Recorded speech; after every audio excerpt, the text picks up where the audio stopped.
Mr. President, I rise to give my no vote explanation. In 2016, I sat at home glued to the election results. Like many of you, watching the president win a stunning victory in Michigan. As the early returns came in, I was frustrated and saddened and going through a range of emotions that many of you probably experienced this year. You probably did not get a call from your favorite Army training officer who would call himself a conservative hick from Kentucky, lamenting to me about how Detroiters couldn't count our votes.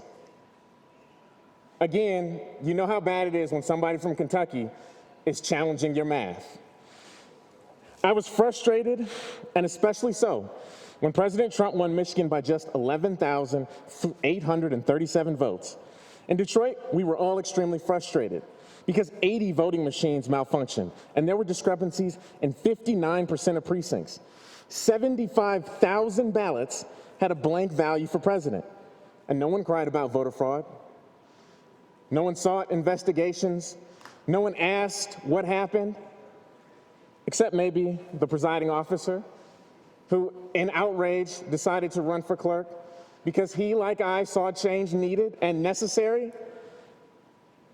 I introduced Senate Bill 867 to allow clerks more time to count ballots after going to a national convention where that was the best practice, noting that Michiganders voted to give more access, to give people an opportunity to vote absentee, and that people would avail themselves of that opportunity. It never got a hearing, never came up, and when media asked members of this body, they said, it won't be so bad if we don't know the results on Election Day. It'll all get sorted out in the future. And here we are saying that it was fraud because in the middle of the night they didn't have an answer, because they didn't have an answer in the next morning, because they didn't have an answer that afternoon, because increasingly the answer was something that some people didn't want to hear. But like many of my friends and colleagues, I recruited friends and neighbors and asked corporations to volunteer, to send their best and brightest, their most qualified, people who understood processes and had training to volunteer, to help make sure we didn't have the problems that we had 4 years ago. The Secretary of State volunteered, partnered with the city clerk. The former director of elections for this state, who worked under 3 Republican clerks, was there for every moment and said no fraud happened. My friends, neighbors, fraternity brothers, sisters, everybody volunteered, everybody pitched in to make a difference. On October 30th, I hand-delivered my absentee ballot and that of my wife because of concerns we had with the mail. Because my zip code in Detroit had the slowest on-time delivery rate of any zip code in the state, and Detroit of any city in the country. There were lots of problems. Voter fraud was not chief among them. But on November 2nd, you all know I was blessed to welcome the birth of my son, and November 3rd, I was beset not with calls congratulating us on a healthy baby boy, but my constituents urging me to go down to the TCF Center. My friends calling me and asking me to go down to the TCF Center. And so instead of being with my wife and child at the hospital in a time where, because of COVID, they could have no visitors, my wife said, you need to be there. 240,000 people sent you to make sure that their ballots are counted. And you know what? Our ballots are probably there waiting to be counted now too, because they're going to count ours last. The only people they're going to count after ours are military and veterans, people who are serving overseas. Those were the last ballots to be counted, and hours after people said, stop the count. They said, stop the count before our military and overseas veterans, our service members' ballots were counted. The people who we had an opportunity to allow to vote electronically, so their ballots would have already been counted. But we didn't do that. We don't do that. We didn't challenge to make sure that their ballots were counted. Instead, we are supporting the people who said stop. And it makes no difference to most people that this is the blackest city in the state, one of the blackest cities in the country. And to separate that fact from where people are saying fraud happened, can't be done. Either you're saying Detroiters can't count their ballots because there's some fraud going on, or you're saying black people can't count. Saying black people can't count votes in Detroit, because that's who was at TCF Center. That's who were counting these ballots.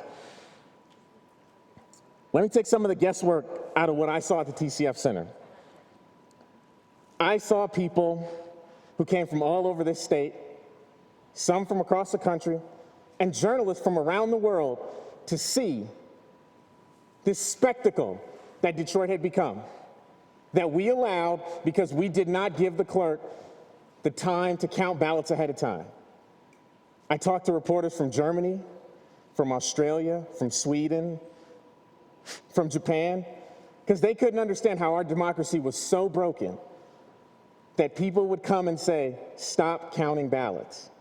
But they would say, only count the lawful ones, not the ones that were counted here. These were stolen. I heard people saying they. And, you know, as a black man who grew up in Detroit, whenever somebody says they, talking about a room that looks like me, I feel something. I feel something really deep. Because if you say they and it's just people that look like me, it means black people. And we don't talk about race, and I certainly am not the one to bring it up at every moment, but it was on full display that night and has been in every moment of this discussion, whether you mean to or not. The people who use your words and your language want to. They wanted an excuse to say black people can't count, that we shouldn't be counted. They said we cheated. They said they are cheating. Those are my church members. Those agitators said they are stealing. Those are my neighbors. Those are my friends. Those are the people who voted for me. When those outside agitators said they, and they would reference those election workers, those are the people I recruited. Those are the people I said, hey, take out of their time this day and go spend a day to make sure our ballots are counted.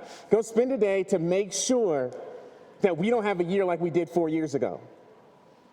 And you know what? They had people taking their masks off, leaning over them, pushing, prodding. That's what they dealt with. They chanted, stop the count, stop counting, only count legal ballots, only count legal ballots. That's insane. No one ever who has any official role, who has had to sign their name to a legal document, has said that there was a single ballot illegally cast in the city of Detroit. Not one. Not one person at any level has said that. Yet we continue to say, well, I think there's something fishy going on. We don't say that about other communities. And so you have to say to yourself, are the words and the rhetoric you are giving life to supporting the racist people who want to say black people can't count, black people can't do this, black people shouldn't be doing this, that black people should not determine this election? Because at the TCF Center, I heard people saying that. I heard them say they shouldn't determine who wins this election. Their voices don't count. Mind you, this is a generation after we passed the Civil Rights Act. This is a generation after people really couldn't vote, couldn't be counted. And here in Michigan, in the north, in a place that my family moved from the south to escape that space, we're back at square one.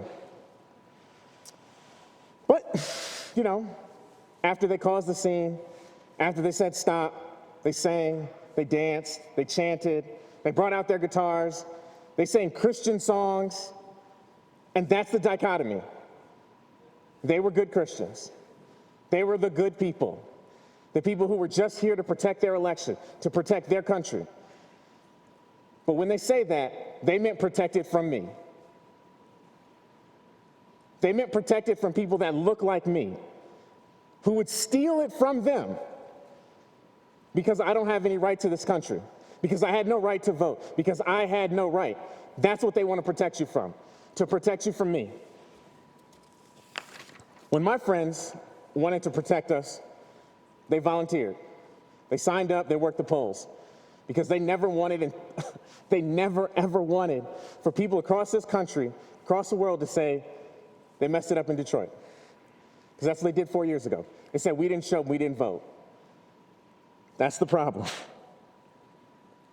This is unacceptable. I'm so tired, I'm so frustrated that we are going to continue to waste taxpayer dollars to look for fraud. If you want to fix the problems, God, I want to fix the problems. No one here will tell you that our system is working right.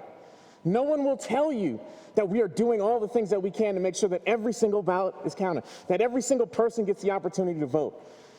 But us flaunting fraud and playing this game, that's not the way. It's not going to make our elections more secure. It's not going to make sure that the people of Michigan have their voices heard. So please, stop saying black people can't count. Stop saying our voices don't matter. Stop saying irregularities are fraud. Stop. Just stop. Because I've talked to every single member of this chamber, and I think you all are here to take care of your people. But I lost my state representative this year. And the person who replaced him had to leave his home, had to change his number, had to send his family away because, God forbid, when Wayne County was seeking to certify the election, his election, to ensure that people in my district, the district I live in, would be represented in this building, he got death threats. And not just, hey, you know, those kind of things, but people showed up to his home. They threatened his sister, his wife, well, not his wife, his mom, his family. They said to him, we're going to kill you. And they did that because he was Muslim. They did it because he was a person of color. And I'm not saying any of you did that. I'm saying this discussion lets people do that. It lets people feel empowered to threaten, because that's what's happening. Representative Johnson, death threats for a week because she had the sense, the gall to challenge people who were challenging our votes. Again, a Detroiter, Secretary of State, armed protesters at her home. She lives in Detroit. Maybe you don't know, but she lives directly across the street from my aunt and uncle. Armed protesters again saying, hey, don't count these ballots in Detroit. They were cheating. They were stealing. That happens in Detroit. It didn't happen in other places. It didn't happen in Livonia. It didn't happen in Atrium County. It didn't happen in any of these other places that had ballots that weren't in ballots. That's not what happened. And God, it's frustrating. It's so frustrating that when people see fraud, they point to black people and say, you did it.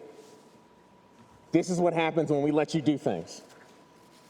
So remember, as you quote unconfirmed, unsubstantiated sources about irregularities and fraud, that the Cybersecurity and Infrastructure Agency called the November 3rd election the most secure election in American history. That the person, President Trump, appointed to lead and maintain this, said there was no fraud. That every judge in every county, appointed by a Republican or Democrat, all across the country said there was no fraud. There was not even evidence of fraud. There was not sufficient grounds to hear many of these cases. But we're going to spend money and time and resources talking about non-existent fraud and not about the fixes that we know we need. We need to make sure that people can vote. We need to make sure that the people who are counting the ballots have time to count the ballots.